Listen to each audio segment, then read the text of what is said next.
ಗುಜರಾತ್ನ ಅಹಮದಾಬಾದ್ನಲ್ಲಿ ಭೀಕರ ವಿಮಾನ ದುರಂತ ಸಂಭವಿಸಿದೆ.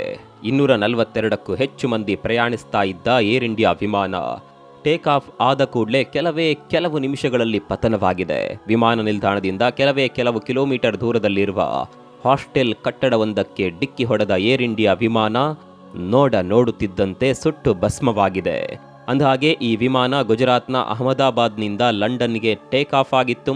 ಹೀಗೆ ಟೇಕ್ ಆಫ್ ಆದ 5 ನಿಮಿಷದಲ್ಲಿ ತಾಂತ್ರಿಕ ದೋಷ ಕಾಣಿಸಿಕೊಳ್ಳುತ್ತೆ.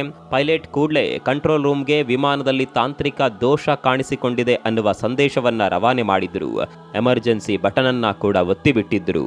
ಕೊನೆ ಕ್ಷಣದಲ್ಲಿ ತನ್ನಿಂದಾದ ಪ್ರಯತ್ನವನ್ನ ಪೈಲಟ್ ಮಾಡಿದ್ರು.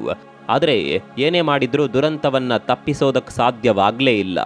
ಅಂದಹಾಗೆ ಈ ಏರ್ ಇಂಡಿಯಾ ವಿಮಾನ ಗುಜರಾತ್ನ ಅಹಮದಾಬಾದ್ನಿಂದ ಲಂಡನ್ಗೆ ಪ್ರಯಾಣ ಬೆಳೆಸಿತ್ತು. ಮಧ್ಯಾಹ್ನ 1:15 ಹೊತ್ತಿಗೆ ವಿಮಾನ ರನ್ವೇಯಿಂದ ಟೇಕ್ ಆಫ್ ಆಗುತ್ತೆ. ಹೀಗೆ ಟೇಕ್ ಆಫ್ ಆದ ಕೂಡಲೇ ತಾಂತ್ರಿಕ ದೋಷ ಕಂಡು ಬಂದಿದೆ. ತಾಂತ್ರಿಕ ದೋಷ ಇದೆ ಅನ್ನುವ ಮಾಹಿತಿಯನ್ನ ಕಂಟ್ರೋಲ್ ರೂಮ್ಗೆ ರವಾನೆ ಮಾಡುವ ಸಂದರ್ಭದಲ್ಲೇ ವಿಮಾನ ತನ್ನ ಸಂಪರ್ಕವನ್ನ ಕಳೆದುಕೊಳ್ಳುತ್ತೆ. ಈ ಸಂದರ್ಭದಲ್ಲಿ ವಿಮಾನ 600 ಮೀಟರ್ ಎತ್ತರದಲ್ಲಿತ್ತು ಅನ್ನುವ ಮಾಹಿತಿ ಕೂಡ ಇದೆ.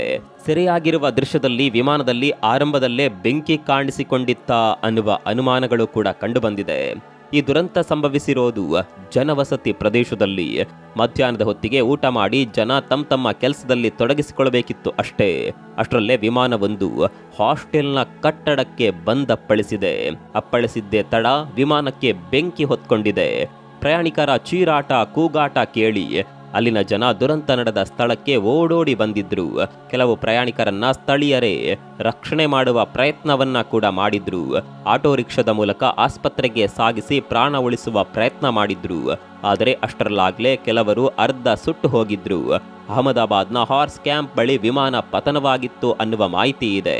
ಈ ಪ್ರದೇಶ ಸಿವಿಲ್ ಆಸ್ಪತ್ರೆಯ ಪಕ್ಕದಲ್ಲೇ ಇದೆ. ಹೀಗಾಗಿ ಕೆಲವರ ಪ್ರಾಣವನ್ನ ಉಳಿಸುವಲ್ಲಿ ಸ್ಥಳೀಯರು ಹಾಗೂ ರಕ್ಷಣಾ ಪಡೆಗಳು ಯಶಸ್ವಿಯಾಗಿದ್ದಾರೆ. ಆದರೆ ದೊಡ್ಡ ಮಟ್ಟದ ಸಾವು ನೋವು ಸಂಭವಿಸುವ ಸಾಧ್ಯತೆ ಇದೆ. ಒಂದು ಮಾಹಿತಿ ಪ್ರಕಾರ 100ಕ್ಕೂ ಹೆಚ್ಚು ಮಂದಿ ಸಾವನ್ನಪ್ಪಿರುವ ಸಾಧ್ಯತೆ ಇದೆ. ದೃಶ್ಯಗಳನ್ನು ನೋಡಿದ್ರೆ ಬದುಕಿರುವ ಪ್ರಯಾಣಿಕರ ಸಂಖ್ಯೆ ತೀರಾ ಕಡಿಮೆ. ವಿಮಾನ ಬೆಂಕಿಯ ಕೆನ್ನಾಲಿಗೆಗೆ ಸುಟ್ಟು ಕರಕಲಾಗಿದೆ. ಜನ ತಮ್ಮನ್ನು ತಾವು ಬಚಾವ್ ಮಾಡಿಕೊಳ್ಳೋದಕ್ಕೆ ಸಮಯವೇ ಸಿಕ್ಕಿರಲಿಲ್ಲ. ಅಂದಹಾಗೆ ಈ ವಿಮಾನ ಅಲ್ಲೇ ಇದ್ದ ಮೆಡಿಕಲ್ ಕಾಲೇಜಿನ ಕಟ್ಟಡದ ಮೇಲೆ ಬಿದ್ದಿದೆ ಅನ್ನುವ ಮಾಹಿತಿಗಳು ಕೂಡ ಈಗ ಸಿಗ್ತಾ ಇದೆ. ಈ ಹಾಸ್ಟೆಲ್ ಕಟ್ಟಡ ನಿರ್ಮಾಣ ಹಂತದಲ್ಲಿತ್ತಂತೆ. ಇಲ್ಲಿ ಕೇವಲ ವಿಮಾನದಲ್ಲಿ ಪ್ರಯಾಣಿಸ್ತಾ ಇದ್ದ ಪ್ರಯಾಣಿಕರು ಮಾತ್ರವಲ್ಲ, ಆ ಪ್ರದೇಶದಲ್ಲಿದ್ದ ಕಾರ್ಮಿಕರು ಹಾಗೂ ವಿದ್ಯಾರ್ಥಿಗಳಿಗೂ ಕೂಡ ತೊಂದರೆಯಾಗಿರುವ ಸಾಧ್ಯತೆ ಇದೆ. ಒಂದು ವಿಮಾನ ಇದ್ದಕ್ಕಿದ್ದ ಹಾಗೆ ಬಂದು ಅಪ್ಪಳಿಸುತ್ತೆ ಅಂದ್ರೆ ಪರಿಣಾಮ ಯಾವ ರೀತಿಯಾಗಿರಬಹುದು? ಅದರಲ್ಲೂ ವಿಮಾನದ ಹಿಂಭಾಗ ಕಟ್ಟಡವನ್ನೇ ಸೀಳಿಕೊಂಡು ನುಗ್ಗಿಬಿಟ್ಟಿದೆ. ಇನ್ನು ಈ ವಿಮಾನದಲ್ಲಿ 169 ಭಾರತೀಯ ಪ್ರಯಾಣಿಕರಿದ್ರು. ಲಂಡನ್ಗೆ ಹೋಗ್ತಾ ಇದ್ದಿದ್ದರಿಂದ 52 ಬ್ರಿಟಿಷ್ ಪ್ರಜೆಗಳು ಕೂಡ ಇದ್ರು. ಅಷ್ಟೇ ಅಲ್ಲ, ಪೋರ್ಚುಗಲ್ ಹಾಗೂ ಕೆನಡಾದ ಪ್ರಯಾಣಿಕರು ಕೂಡ ಇದ್ರು. 10 ಮಕ್ಕಳು ಕೂಡ ಈ ವಿಮಾನದಲ್ಲಿ ಪ್ರಯಾಣಿಸ್ತಾ ಇದ್ರು ಅನ್ನುವ ಮಾಹಿತಿ ಇದೆ.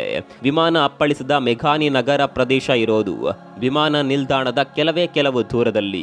ವಿಮಾನ ಅಪ್ಪಳಿಸಿದ ಹಾಸ್ಟೆಲ್ ಕಟ್ಟಡದಲ್ಲಿ ಮೆಸ್ ಕಟ್ಟಡಕ್ಕೆ ಸಂಪೂರ್ಣವಾಗಿ ಹಾನಿಯಾಗಿದೆ. ಮಧ್ಯಾಹ್ನ ಆಗಿರೋದ್ರಿಂದ ವಿದ್ಯಾರ್ಥಿಗಳು ಮೆಸ್ನಲ್ಲಿ ಊಟ ಮಾಡ್ತಾ ಇದ್ದ ಸಾಧ್ಯತೆ ಹೆಚ್ಚಾಗಿದೆ. ವಿಮಾನ ಕಟ್ಟಡದ ಮೇಲೆ ಬಿದ್ದಿರೋದ್ರಿಂದ ಸಾವು ನೋವುಗಳು ಹೆಚ್ಚಾಗುವ ಸಾಧ್ಯತೆಗಳು ಇದೆ ಅಂತ ಅಧಿಕಾರಿಗಳು ಹೇಳ್ತಾ ಇದ್ದಾರೆ. ಅಂದಹಾಗೆ ವಿಮಾನ ಟೇಕ್ ಆಫ್ ಆಗ್ತಾ ಇದ್ದಂತೆ ಪೈಲಟ್ಗೆ ಏನೋ ಮಿಸ್ ಆಗ್ತಾ ಇದೆ ಅನ್ನೋದು ಗೊತ್ತಾಗುತ್ತೆ. ವಿಮಾನ ಟೇಕ್ ಆಫ್ ಆಗುವಾಗಲೂ ಕೂಡ ಸರಿಯಾಗಿ ಟೇಕ್ ಆಫ್ ಆಗಿರಲಿಲ್ಲ. ಹೀಗಾಗಿ ಪೈಲಟ್ ಆರಂಭದಲ್ಲೇ ಕಂಟ್ರೋಲ್ ತಪ್ಪಿದ್ರು. ಯಾವಾಗ ವಿಮಾನವನ್ನ ಕಂಟ್ರೋಲ್ ಮಾಡೋದಕ್ಕೆ ಸಾಧ್ಯವೇ ಇಲ್ಲ ಅನ್ನೋದು ಗೊತ್ತಾಗುತ್ತೋ ಆಗ್ಲೇ ಪೈಲಟ್ ಮೇ ಡೇ ಸಂದೇಶವನ್ನ ರವಾನೆ ಮಾಡಿದ್ದಾರೆ. ಮೇ ಡೇ ಅಂದ್ರೆ ಕಟ್ಟ ಕಡೆಯ ಸಂದೇಶ ಅಂತ ಅರ್ಥ. ಈ ಮೇ ಡೇ ಸಂದೇಶವನ್ನ ಪೈಲಟ್ ATCಗೆ ರವಾನೆ ಮಾಡಿದ್ರು. ವಿಮಾನವನ್ನ ಕಂಟ್ರೋಲ್ ಮಾಡೋದಕ್ಕೆ ಸಾಧ್ಯವೇ ಇಲ್ಲ ಅಂತ ಆದಾಗ ಪೈಲಟ್ಗಳು ಈ ಸಂದೇಶವನ್ನ ರವಾನೆ ಮಾಡ್ತಾರೆ. ಅಂದಹಾಗೆ ಈ ವಿಮಾನದ ಪೈಲಟ್ ಆಗಿದ್ದವರು ಕ್ಯಾಪ್ಟನ್ ಸುಮಿತ್ ಬರೋಬ್ಬರಿ 8200 ಗಂಟೆಗಳ ಹಾರಾಟ ಅನುಭವವನ್ನ ಕೂಡ ಇವರು ಹೊಂದಿದ್ರು. ಅದೇ ರೀತಿ ಸಹ ಪೈಲಟ್ಗೆ 1100 ಗಂಟೆಗಳ ಹಾರಾಟದ ಅನುಭವ ಇತ್ತು. ಇಷ್ಟೆಲ್ಲ ಅನುಭವ ಇದ್ರೂ ಕೊನೆ ಕ್ಷಣದಲ್ಲಿ ಏನೇನು ಮಾಡೋದಕ್ಕೆ ಸಾಧ್ಯವಾಗಲಿಲ್ಲ.